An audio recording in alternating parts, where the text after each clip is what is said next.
Hello everybody, my name is Aceface. Today we're going to be continuing our testing as an alpha clone, doing T3 firestorm sites in a Gila. A very basic Gila. I want to see if this is this works very smoothly. It's a tried and tested fit, so that you guys can do this and know that if you've got a very good alpha clone, you'll be able to do this very smoothly. So we'll get to work. I've done quite a few tests in this ship, and it's all gone really smoothly. But you can never be too sure how well tested a fit is, especially when you've not encountered every single type of wave. But even if you've encountered every single type of wave, there's still variations of waves. So far, it's been going very smoothly. There's not at all been an issue with tank. Time has also been really good. Overall, just a really good ship for doing these kinds of T3 sites. Great thing about the T3 sites is that they are the Firestorm variants are really cheap in the filament. Exotic's a bit more pricey, and Big Gamma is definitely more pricey. And you can also use some decent drones, the Hammerhead drones, that do quite a bit of damage, as well as the Inferno missiles that also do a bit more damage than the explosive missiles, for example, or if you're not being affected by the weather effect if you're using the thermal missiles and gamma sites. Okay, so this is a Kikimora wave. It can be a little bit deadly, but it should be alright. We'll go entangling Kikimora. Drekovac. So I'm not using any particular crazy implants for this. I'm only using some basic shield implants that are very cheap. This shield management 03 and shield operation 03. Now you saw there that I had a bunch of implants that are Omega clone implants, these neural boost improved and those kind of training implants. The reason is because this guy is an Omega clone, but he's only trained alpha clone skills, so he has got the same capabilities as an alpha clone.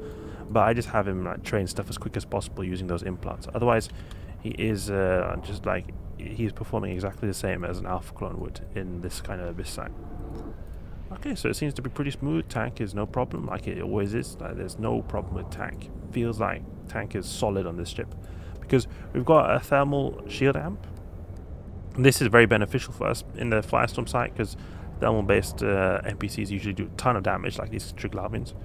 So we need to sort of patch up that resist more, a very big need to patch up that resist, especially when we're in the shield-based ship that doesn't have the highest amount of thermal resist. Okay, go to transfer conduit.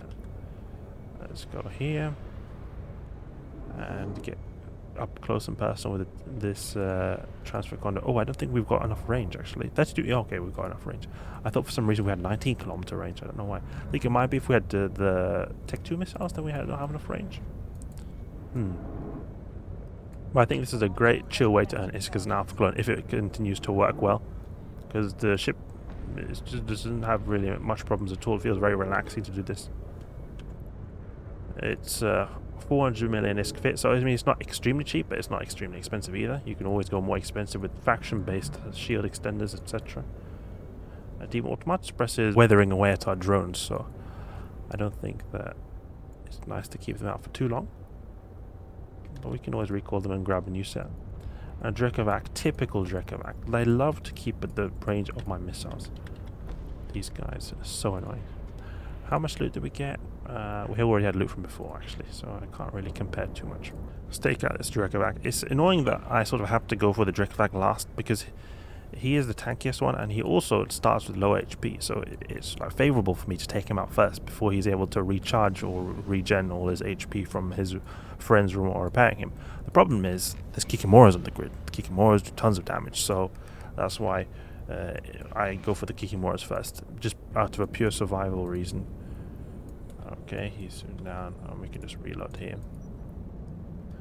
DPS 550, so not no, we're not got any crazy DPS over here, but it's still something. It's enough to get through the T3 sites. I would have loved to have more DPS. You used to be able to have more DPS as an alpha clone, but they nerfed the alpha clone drone skills quite a bit. I think they also they removed the ability to use Tech 2 as well, Tech 2 medium drones. Otherwise, I used to be an alpha clone when I was an alpha clone when I did my first abyss site. That was in 2018. I used a Gila with Tech 2 Vespers. So I was doing 700 DPS as an alpha clone. Now it's very difficult to achieve 700 DPS as an alpha clone. But the thing is also that I had triple drone damage amplifier, so if I were to have 3 of these, it would be a different story. See, almost 600 now. Entanglement, those are important to take out. To get them taken out, we'll sort of go close in, and there's an arc.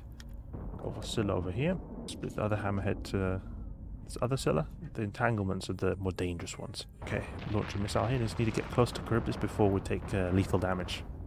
Okay, there we go. The cache has been taken care of, but we need to start moving. I don't want to AFK because we will be taking a lot of damage from Charybdis. Come on, come on.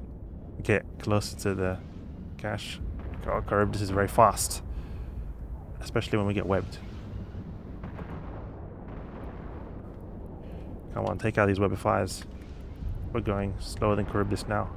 Ooh, we're taking quite a bit of damage. Need to start moving. Need to get moving. Come on.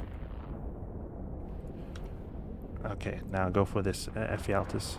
We can also reload our missiles as well. Okay, the Hammerhead's having to travel a really big distance. No, 1.4 million. Something, but not so much. Okay, now I want to go a little bit to the side. You see we get grazing shots here. Let's have the drones go for this Charybdis.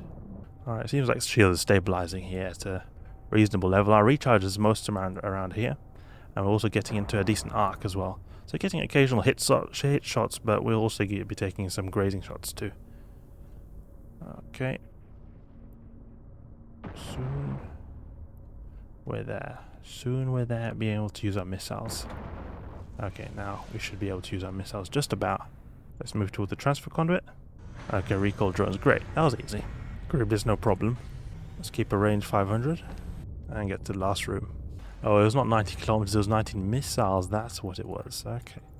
Alright, it's great to see that Charybdis Tyrannus was smooth, because that is one of the ways that can be quite deadly for Gilas in high tier Abyss, because you speed tank to a certain degree by like going in an arc, but it's still not to the degree that you can completely avoid all damage like when you're in a frigate.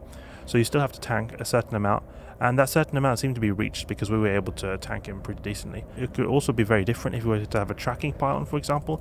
That can change things a lot. So I think in those kind of situations, if we had a tracking pylon, it might be deadly. It might be deadly because Charybdis will be applying a lot of damage there. So it just felt like we were going so slowly. We were going extremely slowly towards Charybdis, and it's probably because we are an alpha clone that is not able to use good afterburners, and just our navigation skills are not as good as an omega clone. So that's why we're going a lot slower. Otherwise, I think it was alright. The tank was alright. Okay, let's launch a missile over here. Great. These guys falling like flies, no problem. 3.5, okay. Go for the origin conduit. Keep a range 500. Okay, reload missile. So that was good. That was easy. That was great. It went really smoothly.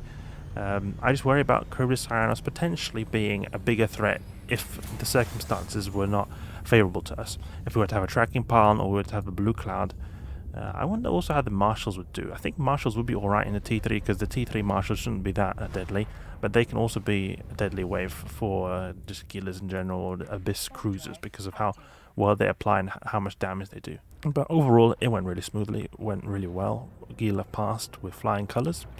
Didn't seem like it had any issue with time or particularly tank. We didn't face the most challenging waves, but still, we tanked like an absolute boss in the firestorm site. Just dispatched all the enemies really quickly. So I'm pretty happy. Need to do more testing, but I think this is a very good potential of some basic ISK to be earned with an alpha clone in HiSec. So I hope you guys enjoyed the video. Hope you guys learned something new. If you did, please leave a like and subscribe. I'll catch you guys later.